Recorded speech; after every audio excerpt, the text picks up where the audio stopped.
வணக்கம். ருதுலோட்டஸ் உங்களை அன்புடன் வரவேற்கிறது. நம்ம இன்றைக்கி வீடியோவில் என்ன பார்க்க போகிறோம் அப்படின்னா, நிறைய தாமரை செடிகளை பற்றி தான் நாம் இன்றைக்கி பார்க்க போகிறோம். நம்ம முதல்ல பார்த்துட்ருக்கிற வெரைட்டி என்னென்னு பார்த்தீங்கன்னா, டோரா அப்படிங்கிற ஒரு நியூ வெரைட்டி. அதோட மொட்டு பாருங்கள், மொட்டே ரொம்பவுமே அழகாக இருக்கும். உங்களுக்கு ஃப்ளவரும் நல்லாயிருக்கு. இது ஃபஸ்ட்டு ஃப்ளவர் டோராவில். அடுத்ததாக பார்த்துட்ருக்கிற வெரைட்டி பார்த்திங்கன்னா அகிலா பாருங்கள், ஒரு பிளேட் அளவுக்கு இலை வந்திருக்குது. இந்த மாதிரி தான் வரணும். அகிலா வச்சுருக்கிறவங்க எல்லாருமே இந்த மாதிரி தான் வளர்த்தெடுக்கணும். என்கிட்ட வாங்கினவங்க எல்லாருமே இந்த மாதிரி வளர்த்தெடுங்க. பாருங்கள் எப்படி இருக்குதுன்னு. அடுத்ததாக பார்க்குறது பார்த்திங்கன்னா கிரண்யா அப்படிங்கிற ஒரு வெரைட்டி. இதை நான் ரீபாட் பண்ணாமல் அப்படியே விட்டுட்டேன். டியூபர்ஸ் எடுத்து போட்டுட்டு பாட் பண்ணலை, அது அப்படியே மொட்டு வர ஆரம்பிச்சிச்சு. நான் அப்படியே விட்டுட்டேன். இதை மொட்டுக்கள் வர ஆரம்பித்ததுக்கப்புறம் நம்ம எடுத்து மறுபடியும் நட்டு வச்சோம் அப்படின்னா அந்த மொட்டுக்களெல்லாம் வேஸ்ட்டாக போயிடும். அதனால் அப்படியே விட்டுட்டேன், வர்ற மொட்டுக்கள் வரட்டும் அப்படின்னு. அடுத்ததாக பார்த்துட்டு இருக்கிற வெரைட்டி பார்த்திங்கன்னா நமோவும் பார்த்திங்கன்னா தமோ மாதிரியே நல்ல ஒரு கலர்ஃபுல்லான ஒரு லோட்டஸ் தான். இது அவ்வளோ சீக்கிரம் டியூபர்ஸ் வராது. பாருங்கள், இந்த மாதிரி பாசியெல்லாம் நாம் இன்னைக்கு க்ளீன் பண்ணி விட்டுறலாம். ஏன்னா வெளிச்சம் நமக்கு கம்மியாக தான் இருக்கும். அடுத்ததை பார்த்துட்டு இருக்கிறது பிங்க் ஜூபிட்டர் அப்படிங்கிற ஒரு நியூ வெரைட்டி. அதில் 2 மொட்டு வந்திருக்கு. இப்போ நம்ம பார்த்துட்டு இருக்கிறது பார்த்திங்கன்னா ஒயிட் அகிலாவில் பார்த்திங்கன்னா இது 4வது மொட்டு. 2 மொட்டு பார்த்திங்கன்னா மயில் சாப்பிட்ருச்சு. இப்போ நம்மக்கிட்ட 2 மொட்டு தான் இருக்குது. அடுத்ததாக பார்க்குறது பார்த்திங்கன்னா D9 அப்படிங்கிற வெரைட்டி தான். இந்த செடியை நான் போன வீடியோலேயே உங்களுக்கு காமிச்சிருப்பேன். நம்ம தாமரை செடி வைக்கணும் அப்படின்னா நம்ம இந்த மாதிரி தான் நம்ம வளர்த்து கொண்டு வரணும். எக்ஸல் வெரைட்டிஸ் எல்லாமே இந்த மாதிரி வளர்ந்து வரும். பவுல் வெரைட்டிஸும் ஓரளவுக்கு நம்ம பெரிய இலையாக கொண்டு வர முடியும். பாருங்கள், இதுதான் நல்லா ஒரு மெச்சூர்டான நல்ல ஹைட்டில் நிற்கிது இந்த மொட்டு. இந்த மொட்டு நல்லா ஒரு பெரிய ஃப்ளவராக வரும். இந்த மாதிரி எப்படி கொண்டு வரது அப்படின்னா, கரெக்டாக நம்ம சாயில் மிக்ஸ் கொடுத்துருக்கணும். சாயில் மிக்ஸ் கரெக்டாக இருந்தால் மட்டும்தான் இந்த மாதிரி உங்களுக்கு இலைகள் வரும். ஒரு இலையிலேயே நம்ம எல்லாம் சாப்பாடெல்லாம் போட்டு சாப்பிட்றலாம். அந்த அளவுக்கு பெரிய இலையாக இருக்குது. ஒரு இலை கட் பண்ணி எடுத்தாவே நல்லா அகலமாக ஒரு பிளேட்டை விட பெருசாகவே இருக்குது இந்த இலை. இந்த மொட்டு பாருங்கள், இது எப்படி உருண்டையாக ரொம்ப பெருசாக இருக்குது. ஆனால் இன்றைக்கி பார்த்திங்கன்னா காற்று ஆரம்பிச்சிருச்சு. இந்த இலையெல்லாம் கிளியாமல் இருந்தாவே பெருசு, நல்லா காற்று அடிக்குது. இந்த மொட்டையும் பார்த்திங்கன்னா பாதி சாய்ச்சி விட்டுருச்சு. காற்றுக்கு அதுவே ஓப்பன் ஆகுது. அதனால் நம்ம விரிச்சு எடுத்துடலாம். இது கரெக்டான டைம் இல்லை. நான் உங்களுக்கு இதை ஓப்பன் பண்ணி காமிக்கிறேன். இதை அப்படியே விட்டுட்டோம் அப்படின்னா இது ஒடிஞ்சு கீழே விழுந்துடும்.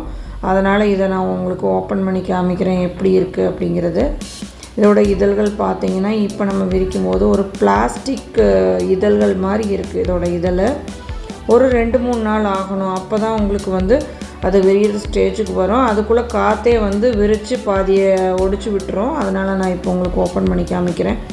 இந்த மாதிரி ஸ்டேஜில் உங்களுக்கு பூ வேணுன்னா கூட நீங்கள் ஓப்பன் பண்ணி எடுத்துக்கலாம். எப்போ தேவையோ அப்போ நம்ம எடுத்துக்கலாம்.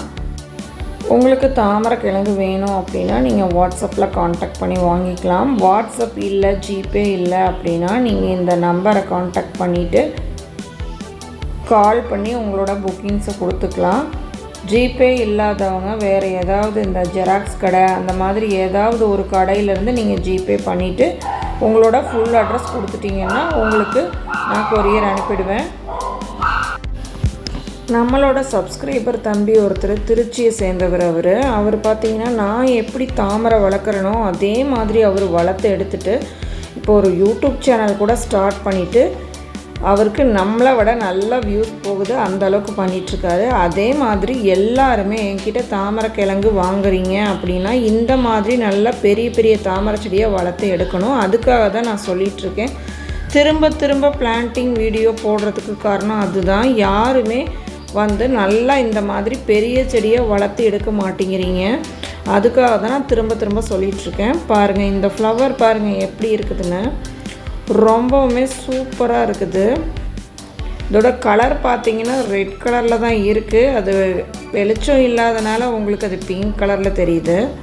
ஃபுல்லாகவே பார்த்திங்கன்னா அது ரெட்டு தான். வெளிச்சம் கிடைக்காது, ஏன்னா க்ளவுடு வந்துகிட்டே இருக்கிறதுனால வெளிச்சம் வர வரைக்கும் நம்ம வெயிட் பண்ண முடியாது. அதனால் இது அப்படியே எடுத்து இது பார்க்குறக்கு பிங்க் மாதிரி இருக்குது. ஆனால் இது நல்ல ஒரு ரெட் கலர் அடிக்குது, ரெட் மெஜந்தா. பாருங்கள், இது 1000 இதழ் தாமரைக்கு பாதி 1000 இதழ் தாமரை மாதிரி இருக்குது. இதில் நடுவில் இருக்கிற சீட் பாடு தான் D9 அப்படின்னாவே சென்டரில் இருக்கிற சீட் பாடு வந்து ரொம்பவுமே நல்லா பெருசாக இருக்கும். இது இன்னும் விரிகிற ஸ்டேஜில் நம்ம இந்த பூவை விரிக்கும் போது ரொம்ப பெருசாக கிடைக்கும். ஆனால் இது டேமேஜ் ஆகிடும் அப்படிங்கிறதுனால தான் இதை நான் வந்து ஓப்பன் பண்ணி காமிச்சிருக்கேன். இது இந்த ஸ்டேஜில் ஓப்பன் பண்ணக்கூடாது. பாருங்கள் இதோட இதழ்களெல்லாம் எப்படி இருக்குது பாருங்கள்.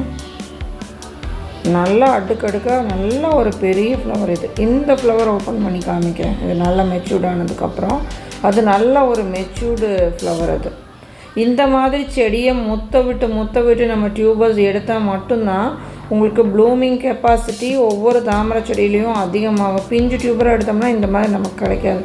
பாருங்கள் 1000 இதழ் தாமரை மாதிரியே இருக்குது பார்க்குறதுக்கு.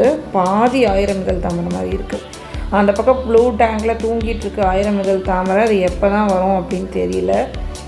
சரி இதுவாது நல்லா வந்து நமக்கு பூத்துருக்கு. பேரலில் மட்டும் இல்லாமல் டப்லேயே நம்ம இந்த மாதிரி இலை வந்து பெருசாக கொண்டு வர்றது, ஃப்ளவர்ஸ் பெருசாக கொண்டு வர்றது எப்படிங்கிறத நெக்ஸ்ட் வீடியோவில் பார்க்கலாம். அடுத்த பார்த்துருக்கிறது பாருங்கள், இந்த கிரண்யா தான் நல்லா மொட்டு வந்து பெருசாகிட்டுருக்கு. நமக்கு நடுறதுக்கு டைம் இல்லாமல் டியூபரை சும்மா மேலேயே போட்டு வச்சுருந்தா கூட எப்படி தளைஞ்சு வருது பாருங்கள். தாமரை செடி ரொம்பவுமே நல்லா தளைஞ்சிருக்கு. இதில் மொட்டு வந்ததுக்கப்புறம் ஒரு சில பேர் அதை எடுத்து நடுறாங்க. எடுத்து நடும்போது மொட்டு வந்து காஞ்சி போயிடும். அப்படியே விட்டுறலாம், நம்ம அது பூக்கிற அளவுக்கு பூக்கட்டும், அப்புறம் நம்ம ரீபாட் பண்ணிக்கலாம். அடுத்ததாக பார்த்துட்டு இருக்கிற வெரைட்டி பார்த்திங்கன்னா பிங்க் க்ளவுட் அப்படிங்கிற ஒரு வெரைட்டி தான். இதுதான் பாருங்கள் எப்படி இருக்குதுன்னு. மழை பெய்ய ஆரம்பிச்சிச்சுன்னா நம்ம பிங்க் க்ளவுடோட கலரே பார்த்திங்கன்னா ஒரு ஒய்லட் கலந்த மெஜந்தா வந்துடும். சம்டைம்ஸ் ஒய்லட் கலர் கூட எனக்கு வந்திருக்கு. இந்த டைம் ஒய்லட் கலர் உங்களுக்கு கார்னரில் வந்துச்சுன்னா நான் கண்டிப்பாக வீடியோவில் காமிக்கிறேன். முதல்ல வரும்போது என்கிட்ட யூடியூப் சேனல் இல்லை, அப்போ நான் எதுவும் வீடியோஸ் எடுத்து வைக்கல. பிங்க் க்ளவுட் டியூபர்ஸ் வேணும் அப்படிங்கிறவங்க நீங்கள் வாட்ஸ்அப்பில் காண்டாக்ட் பண்ணி வாங்கிக்கோங்க. பாருங்கள் இந்த மாதிரி தான் எல்லா தாமரை செடியும் நம்ம வந்து பாசியெல்லாம் எல்லாமே க்ளீன் பண்ணி எடுத்துடலாம். இங்கே க்ளவுட் அதிகமாக வந்துட்டுருக்கிறதுனால ஃபுல்லாக க்ளீன் பண்ணி எடுத்து இந்த மாதிரி விட்டுறணும். கொஞ்சம் இருந்தது அப்படின்னா அது தண்ணியில் போயிடும். பாருங்கள் இந்த மாதிரி நிறைய இருந்தது அப்படின்னா மழை பெஞ்சால் கூட அது வெளியில் போகாது. அதனால் நம்ம இந்த மாதிரி ஒரு கரண்டி வச்சு உள்ளே இருக்கிற பாசி, அதுக்கப்புறம் மேலே மிதந்துட்டுருக்கிற இந்த அசோலா, அது போக இருக்கிற வாட்டர் பிளான்ட்ஸ் எல்லாத்தையுமே நம்ம வந்து ரிமூவ் பண்ணி க்ளீனாக வச்சிடணும். டப்பை ஒரு அசோலா கூட இல்லாத அளவுக்கு நீங்கள் க்ளீன் பண்ணிங்கன்னா மட்டும்தான் அது போகும். ஃபஸ்ட்டு டே நீ இந்த மாதிரி ஃபுல்லாக எடுத்து விட்டுட்டு நெக்ஸ்ட் டே பார்த்தீங்கன்னா அப்பவும் பார்த்தீங்கன்னா நிறைய மிதந்துட்டுருக்கும். ஒரு 2 நாள் தொடர்ந்து எடுத்தோம் அப்படின்னா எல்லாமே க்ளீன் ஆயிரும். உள்ளே இருக்கிற அந்த அழுகுன இலை எல்லாமே இந்த கரண்டிலேயே வந்துடும். இந்த மாதிரி கரண்டி போட்டு எடுத்தோம்னா நம்ம ஈஸியாக எடுத்துடலாம். இதையெல்லாம் ரிமூவ் பண்ணி நம்ம வச்சிடணும். ஏன்னா வெளிச்சம் உனி வந்து கிடைக்காது நமக்கு. தாமரை செடிக்கு வெளிச்சம் அதிகமாக கிடைக்கணும். இதெல்லாம் ஏன் போட்டு வச்சுருந்தோம் அப்படின்னா வெயில் அதிகமாக இருந்ததுனால உங்களுக்கு உள்ளே இருக்கிற மீனெல்லாம் செத்து போயிடும். அதுக்காக தான் இந்த அளவுக்கு விட்டு வச்சுருந்தோம். இப்போ எல்லாத்தையுமே நம்ம ரிமூவ் பண்ணி எடுத்துக்கலாம். ஏன்னா வெயில் உங்களுக்கு கம்மியாக தான் இருக்கும். அதனால் ஃபுல்லாக க்ளீன் பண்ணி விட்டுருங்க. பாருங்கள் இது எவ்வளோ வந்துக்கிட்டே இருக்குதுன்னு. இந்த அளவுக்கு இல்லாமல் இருந்தாலும் உங்களுக்கு வெயில் வந்து இந்த தொட்டிக்கெல்லாம் பார்த்திங்கன்னா தாங்காது. வெயிலில் மீனெல்லாம் செத்து போயிடும். அப்புறம் நம்ம மறுபடியும் மீன் விடுற மாதிரி இருக்கும். ஸோ இப்போ நம்ம தாராளமாக வந்து எல்லாத்தையுமே ரிமூவ் பண்ணி விட்டுறலாம். கொஞ்சம் இருக்கிறதெல்லாம் மிதந்து அது வந்து தண்ணியிலேயே போயிடும். இந்த மாதிரி க்ளீன் பண்ணி விட்டுருங்க. நெக்ஸ்ட் டே வந்து மறுபடியும் க்ளீன் பண்ணி எடுத்துட்டிங்கன்னா தொட்டி வந்து க்ளீன் ஆயிரும். அடுத்ததை பார்த்துட்டுருக்கிறது பாருங்கள், இது பீக் ஆஃப் பிங்க். அதாவது டப்லேயே நல்லா பெரிய இலையாக கொண்டு வரலாம். இந்த செடியிலேருந்து நான் உங்களுக்கு காமிக்கிறேன் எப்படி வந்து பெரிய இலையாக கொண்டு வரது அப்படிங்கிறது. இது எப்படி பிளான்டிங் நான் பண்ணினேன் அப்படிங்கிறது நெக்ஸ்ட் வீடியோவில் நான் உங்களுக்கு கொடுக்குறேன். அந்த மாதிரி நீங்களும் பிளான்டிங் கரெக்டாக பண்ணினீங்க அப்படின்னா பேரலில் வர மாதிரியே இந்த மாதிரி டப்லையும் வரும். அதுக்கு நீங்கள் வீடியோவை பார்க்கணும். வீடியோ முழுசாக பார்த்தா மட்டும்தான் இந்த மாதிரி கொண்டு வர முடியும். இல்லைன்னா கண்டிப்பாக கொண்டு வர முடியாது. தாமரைக்கிழங்கு உங்களுக்கு வேணும் அப்படிங்கிறவங்க வாட்ஸ்அப்பில் காண்டாக்ட் பண்ணி வாங்கிக்கோங்க. வாட்ஸ்அப் இல்லாதவங்க கால் பண்ணி புக்கிங் பண்ணிக்கோங்க. இன்றைக்கி வீடியோ அவ்வளோதான். நன்றிங்க.